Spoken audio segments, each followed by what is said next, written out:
marketing is dead. Yes, you heard me well. Marketing is dead, and very soon, all chief marketing officers shall be replaced by chief loyalty officers. Now, I know what you're thinking. Is this guy sick? Loyalty? A concept which is disappearing from our daily lives and habits to be the key of a new kind of marketing? Let me give you an example. Who in this room has an iPhone? Good.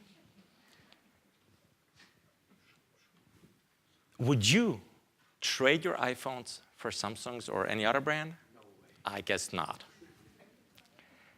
iPhones, however, are getting very fast obsolete. New models keep on invading the market on a very regular pace.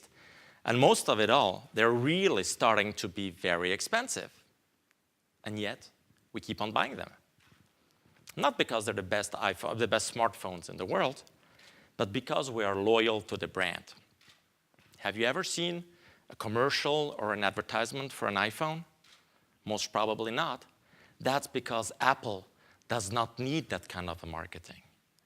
Moreover, Apple has the world's largest sales force in the world, and it doesn't cost them a penny. Not one single cent. They have you, and me. They have all the iPhone users, especially in the early days, who have been trying to convince the non-iPhone users to get one. How many times did we hear? You have to have an iPhone. How can you live without the iPhone? It'll change your life. Forget your girlfriend, get an iPhone. You have all those apps. Last century, we invented the internet. Now it's all about apps. The other day, a friend of mine was telling me about that great application that I should get for the car, where you place your smartphone next to your steering wheel on the dashboard, and when you drive, it actually shows you the real speed that you're driving at. I told him, I don't need an application for that. My car's had it for years. But still, it's about the apps. Now, what Steve Jobs did, he invented the smartphone. He gave us the smartphone. And then only he died. And now we have to keep on living with that device, which has become a serious addiction.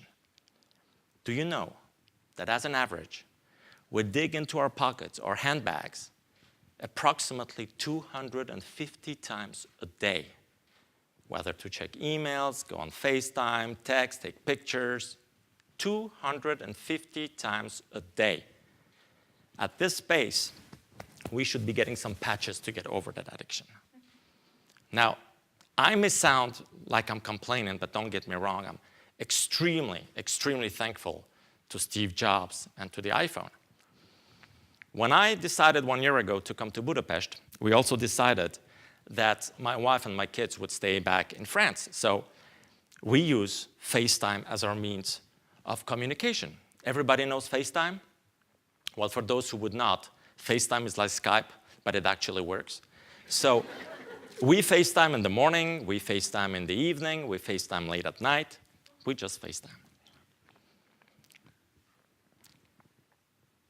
If it wasn't for the iPhone and for the FaceTime, the only way I could be in contact with my family would be to fly home every weekend. And that would not be possible for two obvious reasons. First of all, flying home every weekend means a lot of money, so that would create a problem. And second of all, flying means taking the plane, and I'm afraid of flying. Now, I know what you're going to say. We all have somewhere in our close circle of friends and family someone who's going to tell you, how can you be afraid of flying? It's the safest means of transportation. And they will come up with all the statistics that are going to prove you that driving a car is so much more dangerous than taking a plane. Well, let me ask you this. If it's so much safer, why do they call an airport a terminal? And I'll let you meditate on that. And you go there, and it becomes even more scary because you have that person behind the check-in counter who asks you whether or not you would not have something in your suitcase that somebody you don't know may have given to you. To be very honest, people I know don't give me anything, let alone people I don't know. And then comes the great moment of the security check.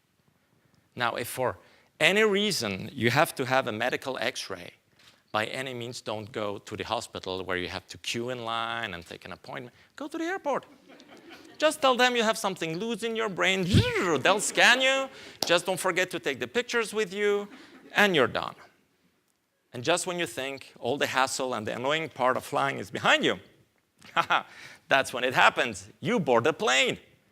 And you have that gorgeous, smiling flight attendant who grabs your boarding pass and who tells you, this way, sir. Really? Because there was another way for me to go in a one-aisle plane. You were scared that I would be lost in finding my way through. Never mind. You go, you sit down, and there she comes again with the emergency procedure. You know, all the signs that we've seen. This is how you unbuckle and you buckle your seatbelt, just in case for the past 50 years you would not have sat down in a car. And then she gives you those mysterious, you know those signs? Yeah? That everybody thinks it shows you the exits of the plane? No. No, that means anything goes wrong, you're dead, you're dead, you're dead. That's what it means. And the worst part is, to listen to that, you have to take off your earphones from your smartphone that you were listening music to. Even if you're a lawyer flyer and you've flown God knows how many, no, you have to listen carefully, just in case there'd be a surprise. Then comes the captain on the intercom to reassure you that everything is going to go fine. Ladies and gentlemen, a couple of words from the flight deck. We will be taking off shortly from runway number 5, taking off and cruising up at an altitude of 30,000 feet, cruising for 3 hours before starting our descent, making a southern landing on runway number 25. Who cares? Just get us where it says on the boarding pass. That's all we want to know.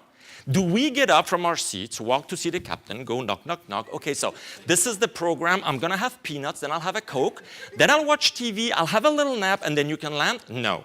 So do the same. Just give us the information we want to know. But that is nothing.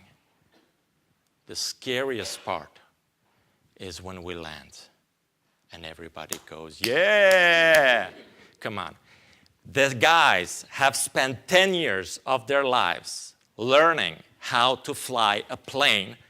They land, and you want to throw them a party? Sure, cheer them up like this is going to get all pumped up, excited. He's going to put the throttle back on. We're going to go for another round, and you're gone. No.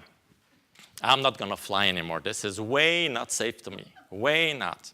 I'm going to be loyal to my means of getting in contact with my family. And that's the FaceTime and the smartphone. And what I will do is in a couple of seconds, when I will finish my talk, I will step down from the stage, I will walk out, I will FaceTime quickly my wife to tell her how this event went, and I invite you to reach out for your smartphones and email, text, or just check your applications, because I've been preventing you from doing this for the past 7 minutes. Thank you.